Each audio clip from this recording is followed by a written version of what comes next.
महाराष्ट्र, आंध्र प्रदेश, कर्नाटकमधील लाखो भाविकांचा आराध्य दैवत असलेल्या दख्खनचा राजा श्री ज्योतिबाची आज सर्वात मोठी चैत्र यात्रा पार पडते।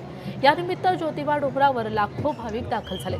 गगनचुंबी सासनकाठ्या, गुलालाची उधळण आणि ज्योतिबाच्या नावानं चांग भलच्या गजरात ज्योतिबाचा डोंगर परिसर नाहून निघालाय। दरम्यान या यात्रेचा आढावा घेतला आमचे प्रतिनिधी सतेज औंधकर यांनी।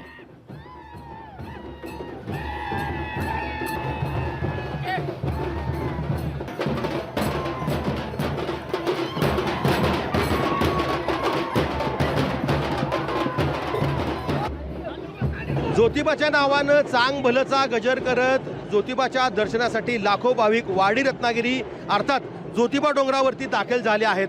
आपण आहोत ज्योतिबा मंदिराच्या परिसरात आणि इथली दृश्य पाहतोय। सर्वजण गुलाल खोबऱ्याची उधळण करताना या ठिकाणी पाहतोय आपण। प्रचंड अशी गर्दी या ठिकाणी झालेली आहे आणि मानाच्या सासनकाठ्या देखील ज्योतिबा डोंगरावरती दाखल झालेल्या आहेत। या ठिकाणी खरं तर 140 पेक्षा अधिक CCTV कॅमेऱ्यांची जी नजर आहे ती या सगळ्या परिसरावरती आहे। या सासनकाठ्या आहेत, त्या सासनकाठ्यांची मिरवणूक आहे ती देखील निघते। गुलाल खोबऱ्याची उधळण करताना या ठिकाणी खरं तर आपल्याला पाहायला मिळत आहेत। सतेज औंधकर, लोकशाही मराठी, कोल्हापूर। लोकशाही मराठी, ऐका, पहा, जागरूक रहा।